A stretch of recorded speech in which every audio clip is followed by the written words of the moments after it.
Have you not looked at? You are so sexy. Perfect. Let's go ahead and get it on. I'm so Let's excited. go. We are stoked for Stokely. Scott Stokely in the house. What is up? Not much. I'm sorry that I'm late. I got the fanciest background ever. Oh, no worries, man. We're thrilled you're here. So good. There are very few "Be Still My Beating Heart" people in disc golf, but you are one of them. So thank you for joining. Someone's got a crush. No, I'm just kidding. Yeah, well, It's probably true. it's just starstruck, even for somebody who films the top pros all the time. It doesn't get to happen often for me. So this is like, I'm very excited. I'm going to be a favorite for at least a minute. Congrats on your induction, by the way. Yes. Huge deal. And I'm so sorry. Oh, thank you. Thank you very much. And I appreciate it. I'm just teasing with that. Oh no, we love you to death. So we have our little subtitles that we do every episode, and mine is based off of your newest release, The Owl. So yes, and also speaking of, got it right here, and he's got one in hand. We got one. That's going to be my new approach disc, just in honor of you. Oh, I appreciate that. And I should have brought the discs up. Do you have any jujus with you? I do not. I got a good chunk of discs from our friend Ran Disc Golf, and did not get that one. But God, I should have brought the discs up, but that's okay. That's all right. Oh. So how was the like Spicy was saying, congrats on being inducted into Hall of Fame. That is awesome. How did that come about? Besides a career of being great.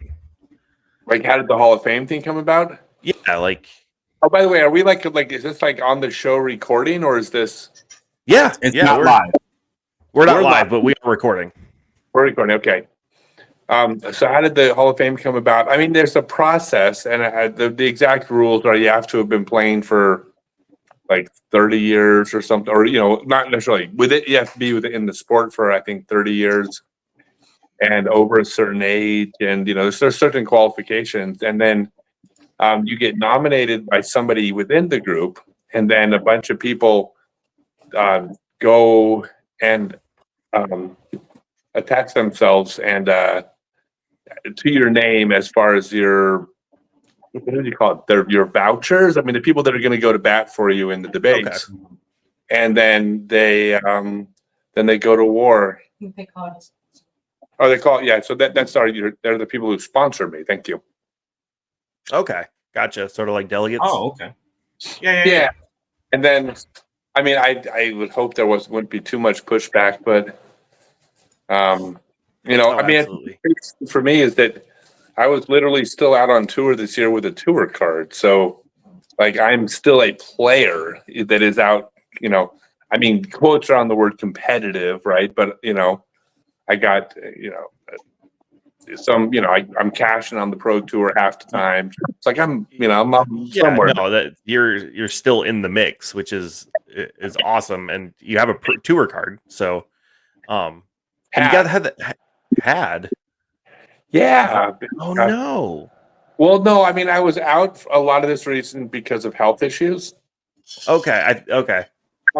Look, I started off the season healthy, and 1,018 rated. But 1,018 rated probably put me like 75th, the highest rated player in the world or something like that. 60th or so. I don't know. Like, I was at the bottom of the tour card qualifying people. Had I been healthy, I was playing right about the bottom of the tour card level anyhow. But the thing is, the field gets stronger every single year. So I'm older, so I'm obviously going to be on the decline. At some level, every year I'll decline a little bit. And the field as a whole, especially the bottom, is getting better. So, like, it was going to outpace me at some point. So I think it might have. I mean, it's funny because I would murder somebody probably to be a 1018 rated golfer. Oh, 100%. You're like, I'm only 1018 rated, and I'm like, I'm 850 rated. I'm a 1018 rated junk food eater for sure. Yeah. You pulled me up in a McDonald's drive-through. They're like, "Hey, he's here." He's Let me tell you something. I'm a 1040 rated junk food eater, and I can prove it. I got it. So about it's probably got to be 7 years ago. I used to eat a box of Nerds before I went to bed every night. That was just par for the course. I would eat a box of Nerds, and so every night I'm eating Nerds. About a box of Nerds, and then all of a sudden I bit into one of the Nerds and I couldn't bite through it, and I couldn't bite through it, and I realized part of my tooth had chipped. From eating Nerds, right? So I was like, oh no. So I went and I had to get a tooth removed. And I was like, well, I guess I'm at a point now where I'm probably 47. I'm like, I guess I'm too old to eat a box of Nerds every night. And that lasted about a month before I convinced myself, no, it wasn't related to Nerds after all. And no chance. A bad tooth. And then I did it and it happened again to another tooth. And I was no. Really aged out of Nerds. But that's 1040 level. That's 1040 level snacking. So when you're talking a box of Nerds, are you talking like the little ones or like the big like squares? It's big. Okay, so not like the trick or treat sized ones, but I had those, but those would last like 4 days. He's doing shots of Nerds. Right. He's like, hold on, I gotta get normal. It's all of me. That when I went back on the Pro Tour 3 years ago, starting in 2021, I got into really, really good shape. I ate well, I trained hard, I worked out. I was diligent. I was a little bit lazier before then because I wasn't really competing or anything. And so I hadn't let myself go completely, but I was, I wasn't so worried about eating boxing every night. But once I decided to actually take the game serious again, then there was that's not how that didn't fit into the plans, unfortunately. So that brings up a question for me. What was it that motivated you to get back into it and try get competitive again? So what happened is that I was gone for 13 years, had some struggles, came back to the sport, was playing in the age protected divisions, running events, making a good living, teaching disc golf. I had a very nice life, traveling around the country, just teaching, playing Frisbee. It was fun. Yeah. That's the dream, literally. Yeah, it was wonderful. And if that's all that's all I'd ever done and I kept doing that, I would consider myself incredibly lucky. But we as younger players every day talked about what we wanted the sport to become, and we dreamed of what this thing would become someday. And it didn't happen in my prime. It never happened fast enough, but we had talked about what it was going to be. And I knew the Pro Tour the Pro Disc Golf Pro Tour had started up, and things were I'd seen coverage. But I was 21. I went to the tournament in Emporia, Kansas, the Dynamic Discs Open. Mm-hmm. And it was, I'll never forget, it was the most surreal feeling ever because I played the tournament, I played MP50, I finished second place in MP50, which I rarely lost in the 50 or older, but whatever, I lost to Jay Redden, no shame. But I watched the finals. I went out to the country course, right? I saw, Ricky and Paul and Simon and all the people that, Eagle and everybody. And I watched them play and it was amazing. And then the tournament ends and they all got into their cars and they left, or their tour buses, and they left.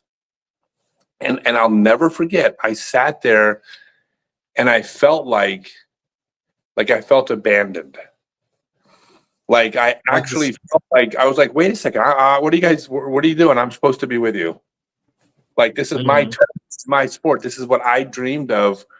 And now you guys have left, and I'm standing here, and why did you guys all leave me? I felt like I needed to be a part of it. And so at the time, I was rated 983 or something like that because I wasn't practicing. I was eating a box of Nerds. I wasn't taking it serious. I was just going out. I would go play courses. I would just basically show up at tournaments and play tournaments. I played the course blind. I never practiced. Didn't need to an MP50. So then I was like, God, I would love to be a part of this thing, but I am so far away from feeling like I belong out there. So then the question was just, what could I do if I took a year of my life and just dedicated myself to getting my body back in shape and then training, like, how good could I get? And my goal was I wanted to get up to 1,020 rated. Now, 1,020 rated is not, if you go out to a tournament and shoot on the pro tour, shoot 1,020, 4 years ago, 3 years ago, you're cashing, but you're not competitive. But I felt 1,020 rated player was good enough to clearly belong out there. Yeah. So I thought if I got to 1,020, a 1,020 rated player can win on a given weekend. That's a good enough player to put it together. Parker Welk has done it, and other players. So that's what I thought. Could I get to 1,020 rated? And I managed to get up to 1,018. So I got I almost made it. Yeah, I mean it's a rounding error though, right? Like someone at a tournament shoots just a little bit worse, and you might have got that bump. Yes, but no, that's kind of maybe a longer answer than you were looking for. But that's what it was. It was like I want to be a part of this thing. No, that's a great answer. I think. I mean, it really. I think it stands to it's inspiring that you were like, "Hey, this is my sport as much as your guys is. If I put in the work, I can be with you guys," and you did that. I was also fully aware of the fact that if I worked my ass off, I could be near the bottom or middle of the pack on the final year of my career. Like I would barely squeeze in to be mediocre, right? I'm 52 years old, and I took 13 years off from the sport. So it was no real aspirations to be the best in the world. I mean, I was trying to win every time I played, but it was really at my best. If I trained really hard, can I be good enough to barely make the cut? If I worked really hard, could I be the 12th man on the NBA team? Because if you are, you're still in the NBA. You're still an NBA player. You still get time on the court. And that's kind of what I concluded, was that I was good enough to belong. If it had happened just even a couple years later, it's done, it's over, it'll never happen. And I was very fortunate the timing worked out that I got a few years out of this. And then I played a full season on the 2022 tour, was good enough to go compete on the European tour, the Disc Golf Pro Tour in Europe 2 years ago. And then I shot 1,037 rated over the year. So I had 2 5th place finishes, and I had a podium finish, qualified for USDGC. And I'm like, holy crap, they're giving me a tour card again. So then I came back this year with a tour card, but then my health failed me. Not related to throwing, related to aging. Gotcha. But just being a human. I got 3 years out of something I was hoping to get 1 out of. So that's incredible. It wasn't luck, but I am very lucky that I was in this. One of my favorite parts around your return was what felt like almost a mutual feeling from disc golf itself. Was like, we'd love to have Scott Stokely back, and so for you to come back and kind of, there was the buzz around it. Your one of your first rounds back at Waco, you looked in phenomenal shape, and I remember being like, damn, dude, like, he's got it put together, and he's hucking, and it was so fun to see. And you have fanboys, you have the Eagle guys and the Paul guys and the Ricky guys, and they usually will have something, not necessarily negative, but they'll have nitpicks about the other player. Nobody nitpicks you. Everybody has such an outward, positive, receptive feeling towards you. So it was so nice to have you back. Except for that guy that called you on foot fault like 3 times in a row. That was kind of rude. That was a long time ago. So here's the thing. Ironically, I think, and I've thought about this in hindsight, I think because the players didn't know what to think. Like I knew Jeremy Colling, I knew Yul Labari a little bit. Like I knew some of the guys. I knew Simon, but I didn't know anybody well, and the majority of them I didn't know at all. And in hindsight, well, because I know that they didn't know what to think. Is this a publicity stunt? Is it, like nobody disliked me, but it's like they just didn't know what to think. And I think the thing, in my opinion, the biggest thing I did to work myself into their graces was getting into shape, because I was in better shape than any 52-year-old on planet Earth, I think. I mean, I worked so hard, but It showed. and then I got all of my tour clothing custom fitted. Like, basically, I was showing respect to them. It's not like, oh, I used to be good at disc golf in the 90s. I'm going to come out here and everybody's going to want my autograph, and I'm going to. It's like, no. It's like I showed them that I respected them enough to have to work my ass off to feel like I belonged with them. And in hindsight, I think that gave them a pass to opening their mind to me being there with them. Yeah. And I think. I think. Yeah, no, I mean, I think it showed too that you put in the effort to integrate with the new era of disc golf, and you fit in. You did it, like you said. You podiumed several times, or sorry, top 5 did several times in the European tour, and like, you came back. I think top 5 disc golf shots all time. You're up there with that. The Big Money Skin, was it Big Money Skins or Eagle Crossing shot? Insane. Like, that's up there, top 5 shots all time for me. No, I appreciate that. And I'll tell you a funny thing about fitting in, though, is that it's look, I every single player on tour now basically is my friend. I like all of them. I think they all like me. Like, we're all friendly. We hug. We high five. I mean, they're all my friends, and they've been nothing but open and welcoming to me, being part of their group and being part of even though that's the case, at the end of every tournament day, I always jam. I always leave. And the reason why I leave is that even though I am welcome to spend time with them, I feel like it's not my place. It's a place for young people to be young people. They don't need someone around that they don't want to misbehave in front of, or that they don't want to say the wrong thing of. And so they've never made me feel this way, but I've always felt like I love them to death, but I step aside. I step aside in the evening, and I let them be them, because no one likes the old guy at the bar, no matter how cool the old guy at the bar is. Still the old guy at the bar. There's a few of those that come to the bar I host trivia at, but I was just thinking of how how to word this. How much I would absolutely love a video of you like raving at a Kevin Jones set. Oh, yeah. Like, and that we got to make that happen at least once. But I understand where you're coming from. I have KJ's one of my favorites. They're all one of my favorites. Every single player you name is my favorites, but I love KJ. He's amazing. Yeah, I trusted him too much at USDGC and lost a bet, but great guy. You missed a hell of a poem earlier, Scott. But yeah, so since you don't have the tour card, and I don't mean to bring up a painful subject by any means, but I'm just curious, like, it's how are you kind of planning? Are you planning on doing any events next year, or? So that's the big question. So it is not a painful thing. Look, I would love to be out there forever. Who wouldn't, right? Obviously, we would all like to stay young forever. So, I mean, the pain of getting older, I like sad, but it's everyone goes through it, right? So I'm not special.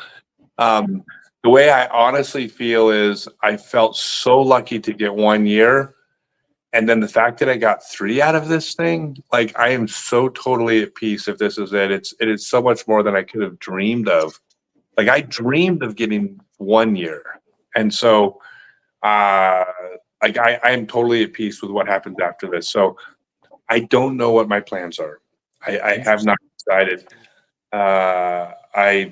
The intention is to go to Southeast Asia. I'm working on a project a disc golf project in the Philippines. I'm also going to Derek Robbins, Hall of Famer, been to play tournaments in more countries than anyone else in the world. Asked me to be the best man in his wedding in the Philippines. Oh, wow. That's huge.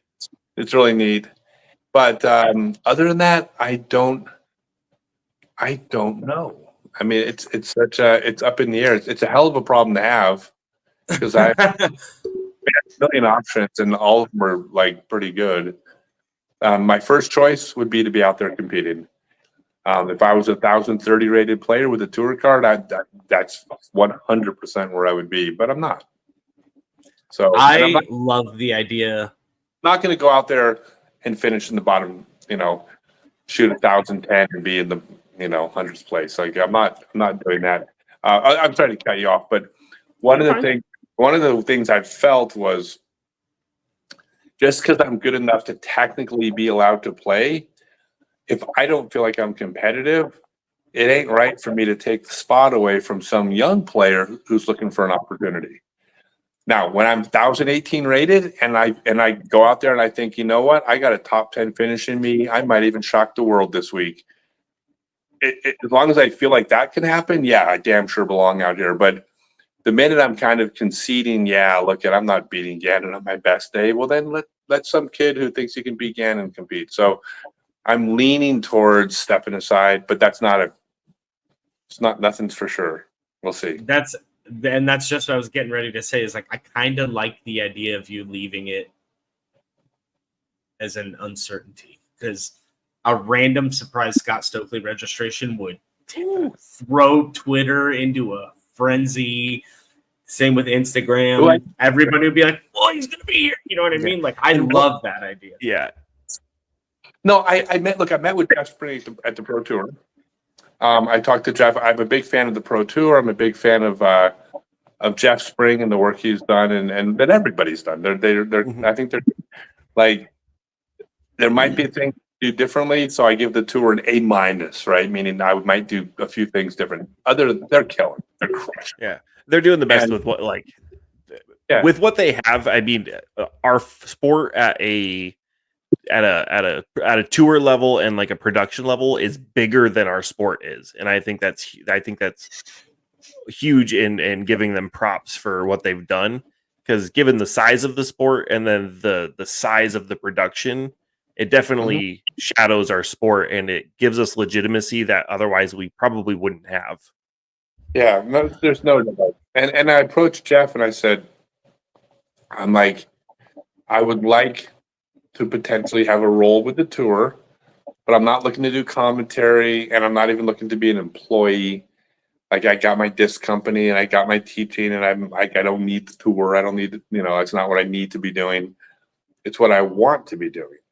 In fact, that's how I approached it. I said, I might be like, I'm the only disc golfer in the world that I don't have to be in the disc golf pro tour, and I could be kicked out of the PDGA, and it doesn't even like affect my bottom line. Like, I'm still traveling the world playing frisbee golf, teaching disc golf, selling golf discs. Yeah. So like, I don't need any of this. I want to help the tour. Like, I have a personality, I have an audience, I have history, and there's things I can bring to the tour that I would like for them to take advantage of. And hopefully, so if I'm not competing, there maybe I would like to do something with the tour to help. I think they need to hire you on as lead card hype man. You just follow a lead card around and just high fives and fist bumps all over the place.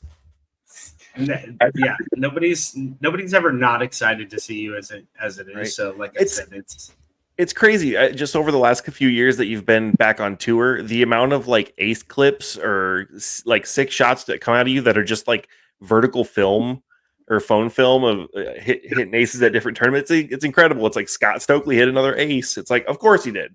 Of course he did. That's ridiculous. I know I got 2 aces on the pro tour this year. Did anybody else get 2?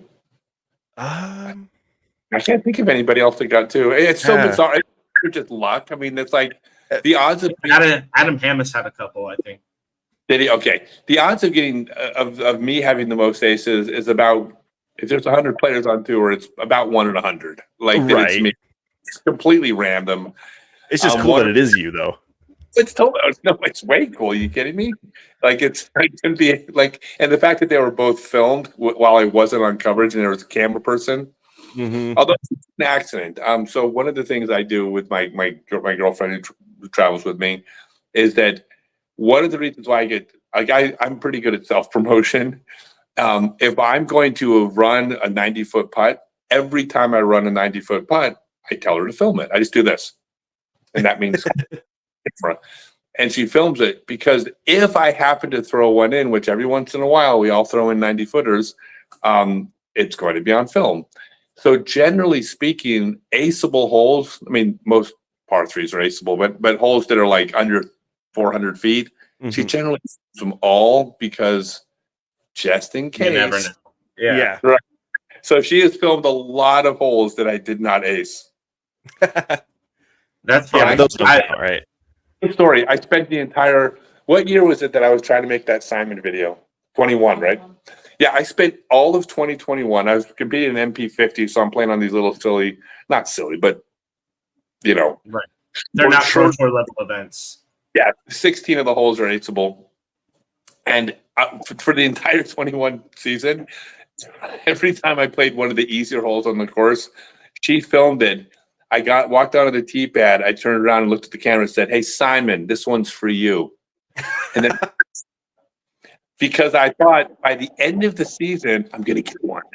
And it's going to be the most viral disc golf video of all time, because I'm like, I called my ace, and I called 1,000 of them and didn't make any of them. Man, we need a super cut of all the times you said that to the camera. Yeah, just back that to would be a back. great video. That'd be so much work, but that would be funny. The only time I've ever gotten that feeling and been like, I think I might ace this one, like I'm gonna film, I had the camera facing the wrong direction. I had the front. Oh no.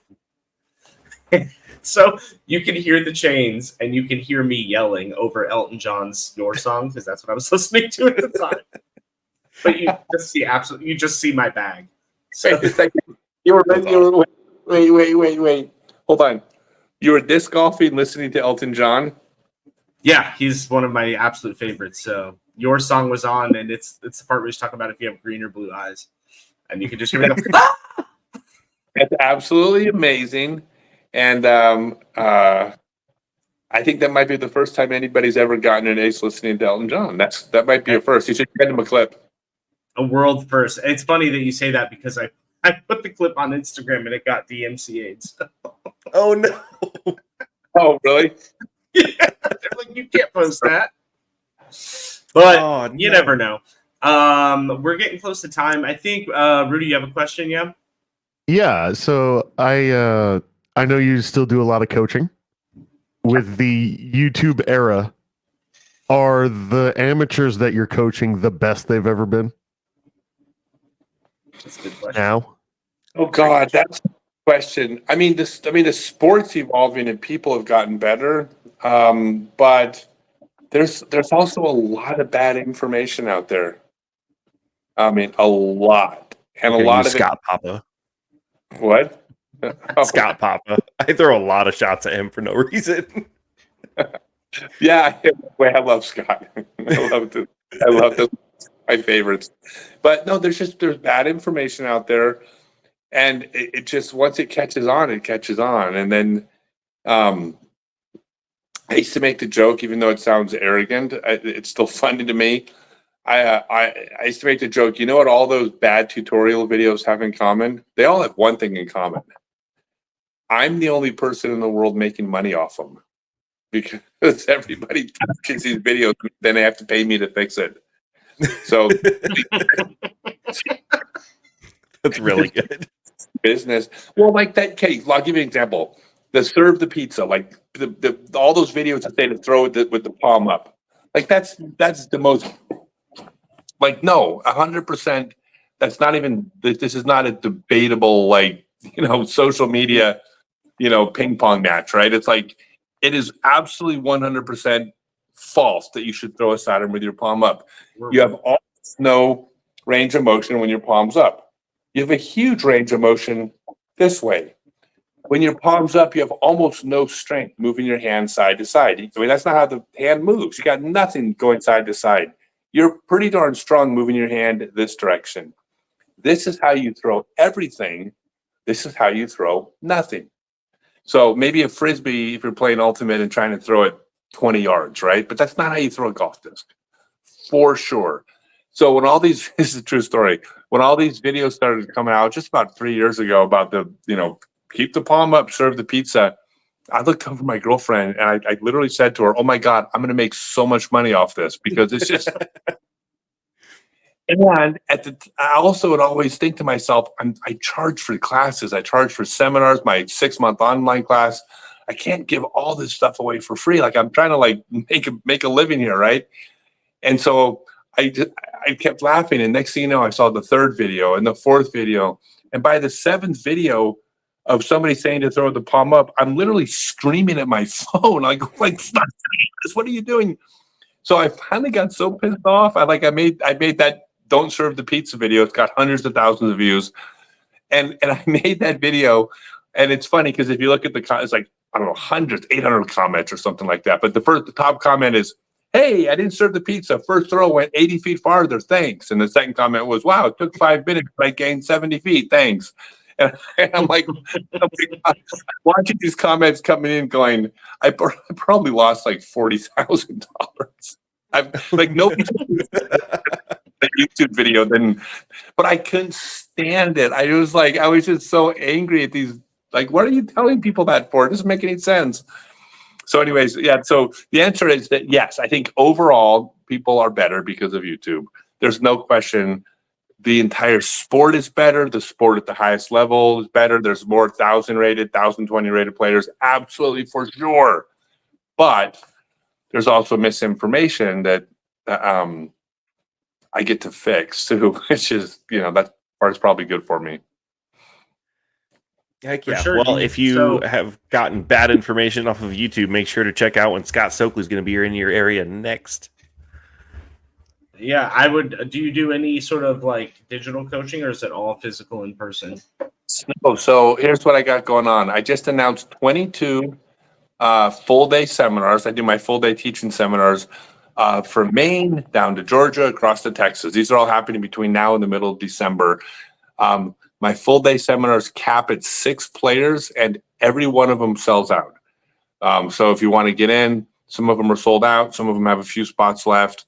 They'll all sell out by seminar day. So go to scottstokely.net, click on the instruction, and then it says like full day seminars to get your ticket for those. I also have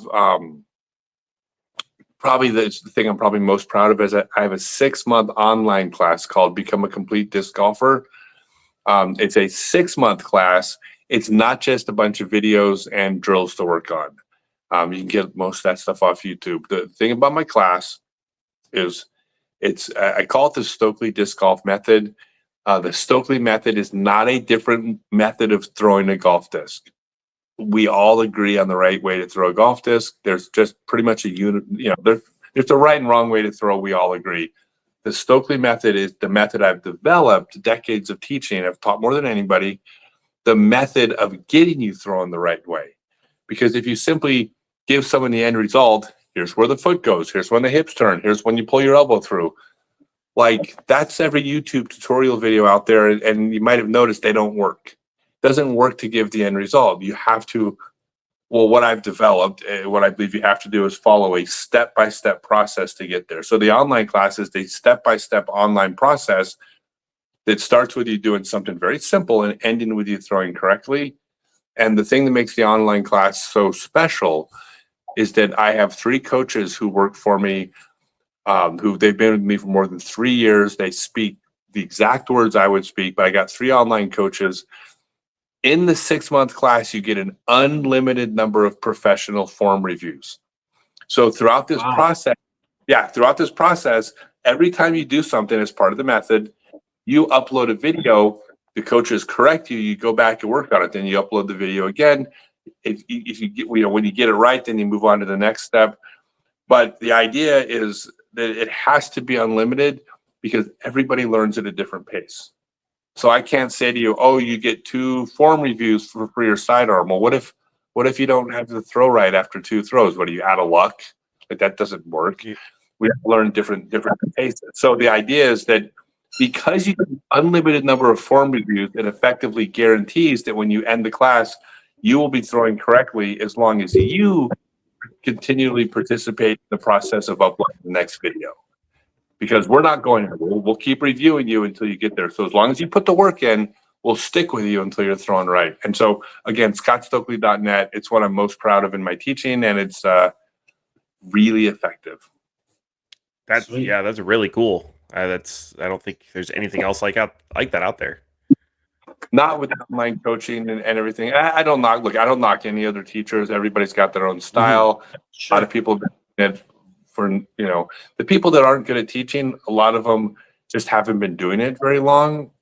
There was a point when I hadn't been doing it very long, and I'm sure if I look back at myself then, I would be like, ooh, that's not very good.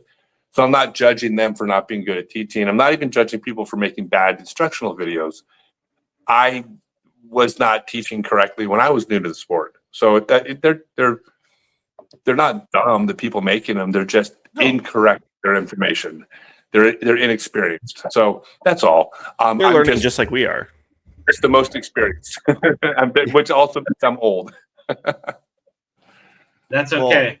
Well, one last question for you, I think, for me anyways. What made you reach out to us on Instagram? That was like made my whole day when I opened Instagram and saw that you DM'd me. Have you not looked at it?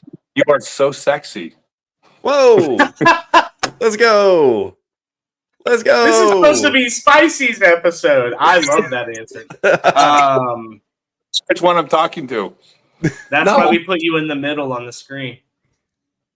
I haven't been, so I like talking to everybody. And one of the things I like to do is I don't know how many subscribers you guys have. Are you fairly new? Yeah, we're on episode 35. We've got around 200-ish listeners. I mean, that's look, it takes time. Yeah. You got to do 35 to get there, but if you keep doing it, you'll get there. But the thing is that if I can put eyes on what you do, because you can drop my name and then people like it, then that's good for you and that's good for me and it's good for everybody.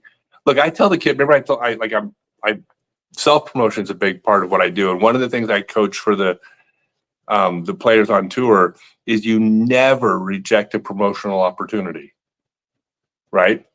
Like you never turn down a podcast. What if it has 5 viewers? Well, guess what? It has 5 viewers, but it also has 5 viewers and it's going to be up on the internet forever. Yeah, it's not guaranteeing that it's only going to have 5 forever. They might go back and be like, they had an episode with Scott Stokely.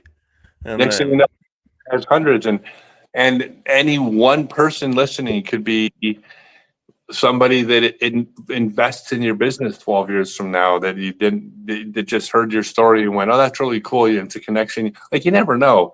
So for self-promotion, you just can't. And look, if you have 30 minutes in a week to watch a Netflix show, then you could have been doing a podcast in those 30 minutes. You had available hours of waking hours. So as far as why I reached out to you, I probably saw your name and saw a podcast and just thought that's a promotional opportunity. That's all. But that's what you're supposed to do. Self-promote everything in 2024. Like in the UFC. Like the UFC can promote a couple fighters. You have hundreds of fighters with the opportunity to promote themselves. The ones who promote themselves well make all the money. Oh, yeah. There was a well, no, here, I'll give you the best example in the world. There was a time, not just a few years back, where the 2 highest paid fighters in UFC, one had lost the previous 2 fights, and one had lost his previous 3 fights, which are McGregor and Diaz. And they were the fighters in the sport because they were also, go figure, the best at self-promotion. Mm-hmm. Always in the media. That is sports in 2024, unless you are so good that you have the machine of an organization or business behind you. So yes, MVP, I mean, the Discrafts could promote Paul, and if you're a professional baseball player, the Dodgers can promote you, but they don't even promote everybody on their team. They're only promoting a few players also, right? So it's just, that is sports in 2024. It's just as important as diet and exercise, in my opinion. Heck yeah. Absolutely. Well, we appreciate it immensely. Thank you for being on the show. Yeah, I'm sorry I'm late. Are you guys? No you guys have a show without me that I won't be on? while you're waiting for me? We do that every episode. We do half a show with us, and then half a show with the guest. Yes. So Yeah. that's normal. Kind of worked out then. Yeah. Yeah. Oh yeah. Absolutely. I didn't ruin your show. That's good. No. You what, Scott? This is unacceptable of you. No. We're gonna Yeah, cancel you were the great. episode. We appreciate you so much. We know you got limited time, so Yes. Thank you so much. I would sit on here for another hour with you if you wanted, but or I can come back if you want, or I can say thank you very much and we'll meet someday. Whatever, it doesn't matter to me. But We would love to have you back. Yeah, for sure. Just send me a link anytime. I'll come back on anytime you want. Heck yeah. Wow, Well, that's awesome. of you. In fact, I'd be willing, just so you know, to help your guys' ratings, because I said I'm all about helping other people. I would be willing to do a show without my shirt on to attract more lady fans. You're welcome. We finally do the shirtless episode. We've been talking about it forever. We actually Well, have. Because you know what all the lady fans are begging for is they're like, can we please bring on a 55-year-old man without his shirt? We can do that. I think we can. If we get I'll put up a Twitter post, and if we can get 100 people to like it, we'll reach back out to you. And we'll Nobody do. Nobody wants to see a 55-year-old without a shirt on. I promise. I think Twitter will be the judge of that. Don't threaten it if you're not going to follow through. Yeah, man, it was great. So usually we have our guests send us out with the scream, and then we'll just cut the episode right at the end of your scream. So if you're comfortable with that, I can't because it's late in a hotel room. But how That's all right. I do a silent scream, and then you can you can dub in like maybe like a 7-year-old girl screaming. I like it. Silent scream away. Okay, ready? Here we go. Ready? Perfect. We love that. Thank you so much, man. Thank you so much. Can't express enough gratitude. If you ever get down to Phoenix around Memorial Time, we'll absolutely make sure to run into each other.